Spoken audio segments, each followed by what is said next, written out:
Very warm welcome to all of you. आज की video में बात करूँगा मैं स्वभाव के बारे में। पहले हम देखेंगे कि स्वभाव क्या होता है, फिर हम जानेंगे कि क्यों ज़रूरी है स्वभाव को जानना। थर्ड हम देखेंगे कि अगर ज़रूरी है तो उसको पहचाने कैसे, कैसे आइडेंटिफाई करें कि हमारा स्वभाव क्या है। ठीक है, थोड़ा सा फिलोसफिकल टॉपिक लगेगा, बट मैं कोशिश करूँगा कि इस वीडियो के थ्रू आपको कुछ इंसाइट प्रोवाइड करने की कोशिश करूँ। सबसे पहले स्टार्ट करते हैं, होता क्या है स्वभाव। ये जो वर्ड स्वभाव है ना, ये बनता है स्वयं के भाव से, हमारे खुद का भाव, हमारे खुद का नेचर। अब कैसे समझेंगे इसको? जैसे कि कोई बच्चा जब पैदा होता है, वो बच्चा ना कोरा कागज़ नहीं होता, वो ब्लैंक पेज नहीं है बच्चा। उस बच्चे के अंदर नेचर ने कुछ यूनिक टैलेंट डाला होता है। हर एक बच्चे के अंदर जब वो पैदा होता है, नेचर उसको यूनिक टैलेंट के साथ भेजता है। वो जो यूनिक टैलेंट है ना, जो नेचर ने आपके अंदर डाला हुआ है, वही आपका स्वभाव है।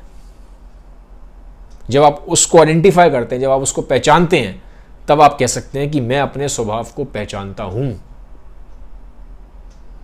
ये नेचर ने आपके अंदर डाला हुआ है। पैदा जब आप होते हैं, वो लेके ही पैदा होते हैं। जैसे कि आग का स्वभाव है जलाना, पानी का स्वभाव है गीला करना, वो उसके अंदर है, नेचर ने डाला हुआ है उसके अंदर।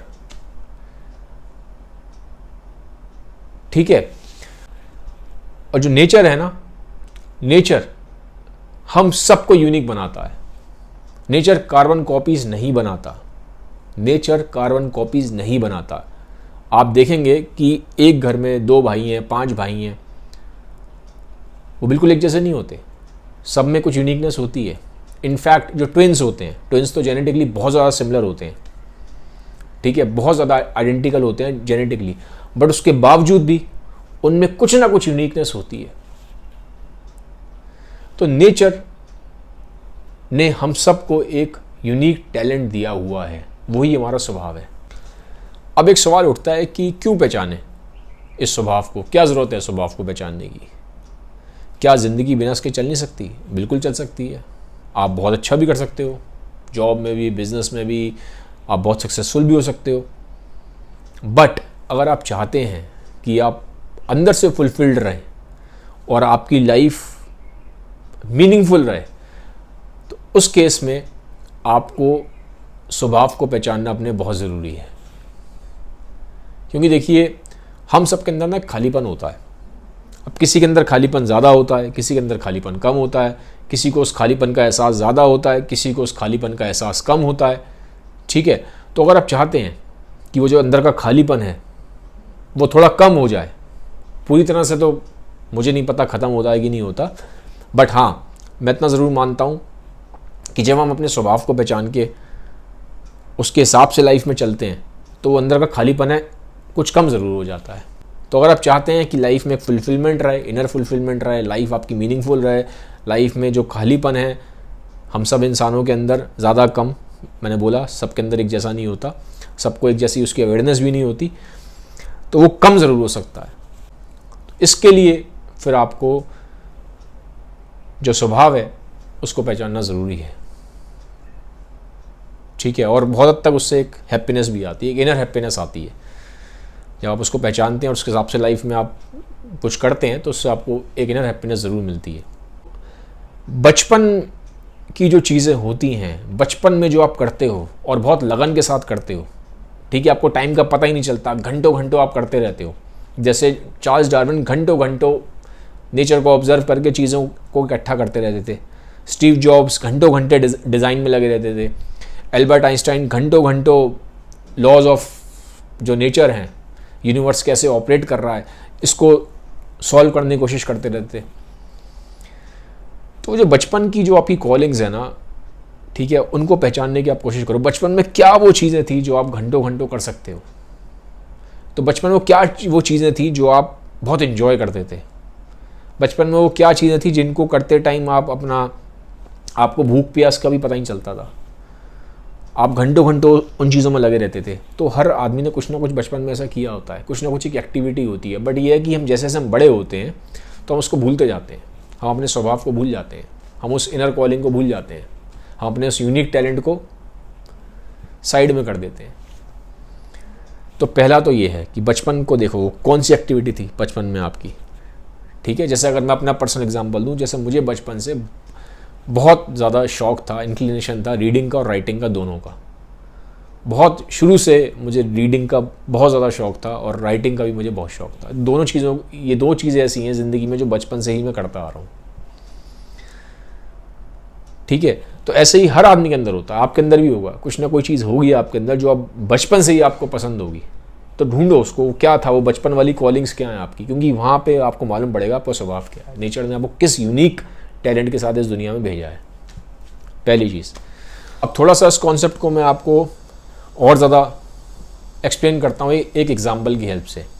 रविन्द्रनाथ टैगोर को नोबेल प्राइज़ मिला लिटरेचर में। उन्होंने गीतांजलि लिखी थी। गीतांजलि एक बहुत हद तक पोइम्स की किताब है।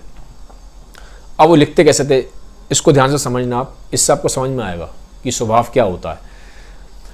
वो एक नॉर्मल तरीके से ही लिखते थे कि मतलब बैठ गए हैं, पहले से डिसाइड करा हुआ है, मुझे 1 महीने या 2 महीने में काम कंप्लीट करना है, ये लिखना है, ऐसे करना है, कि स्ट्रैटेजी बना के बैठ रहे हैं। नहीं, वो लिखते थे और फिर 2-2, 3-3 महीने लिख ही नहीं रहे। तो उनके आसपास के लोग पूछते थे कि भाई टैगोर तुम क्या करते हो, ये तुमने लिख दिया, फिर 6 महीने हो गए, अब तुम लिख ही नहीं रहे हो, ये क्या कर रहे हो? भाई काम लिया है, उसे कंप्लीट करो। किताब लिखनी है तो उसे कंप्लीट करो, एक टाइम बना के चलो। ये क्या हुआ कि आज लिख दिया, फिर 3 महीने पता ही नहीं, फिर 6 महीने पता ही नहीं, फिर मन करा तो कभी लिख दिया, कभी कुछ नहीं लिखा। तो उनके जो आसपास के लोग थे उस तरह के सवाल करते थे। तो टैगोर जो जवाब देते थे वो बहुत ही डीप, ठीक है, इसमें बहुत फिलॉसफी है, उसको समझिएगा ध्यान से। टैगोर ने उनको आंसर दिया कि मैं लिखता नहीं हूँ, कोई चीज़ है जो मेरे अंदर ओवरफ्लो करती है, और जब वो ओवरफ्लो करती है तब वो अपने आप ही मेरा पेन उठता है और अपने आप ही मैं लिखना चालू हो जाता हूँ। तो कहते हैं मैं नहीं लिखता। तो कोई चीज़ है वो ओवरफ्लो करती थी उनके अंदर, बहुत ज़्यादा ओवरफ्लो करती थी, तो वो बाहर आती थी, उसको रोक नहीं सकते थे आप रोक नहीं सकते उसको। तो वो जो स्वभाव आपका, जब आप वो चीज़ करोगे ना स्वभाव वाली, तो आप अंदर से ना इमोशंस एकदम ओवरफ्लो होंगे और आप रोक नहीं पाओगे, वो एक्सप्रेशन बाहर आएगा ही आएगा। जैसे एक राइटर होता है, तो जब वो एक्सप्रेस करता है, एक पेंटर पेंटिंग करता है, एक म्यूजिशियन म्यूजिक कंपोज करता है, ठीक है, तो वो क्या करता है उस टाइम, उसका जो स्वभाव होता है ना उस पर इतना ज़्यादा डोमिनेट कर जाता है, उसको ओवरफ्लो कराता है इमोशंस के साथ, तो इमोशंस बाहर आते हैं।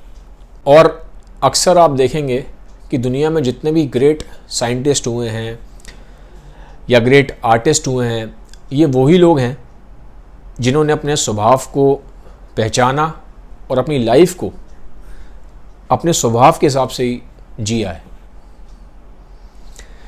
अब मैं ये नहीं कह रहा हूँ कि आप अपनी जॉब, पढ़ाई, बिजनेस या जो भी आप करते हैं उसको छोड़ के आप इस पाथ पे निकल जाएं, मैंने ये नहीं कहा, ठीक है। वो ग्रेट लोग होते हैं और बहुत विरले लोग होते हैं, ठीक है, हर आदमी उतना ग्रेट नहीं हो सकता। बट मैं एक चीज़ ज़रूर बोलूँगा कि लाइफ का अपना 1% टाइम, सिर्फ 1% टाइम आप अपने स्वभाव के हिसाब से ज़रूर कोशिश करिएगा जीने की, क्योंकि इससे आपको इनर हैप्पीनेस और एक इनर फुलफिलमेंट ज़रूर मिलेगी, ठीक है। तो ये था मेरा आज का वीडियो। आई होप ये वीडियो शायद आपके किसी काम का रहा हो। Have a nice day, bye bye, take care.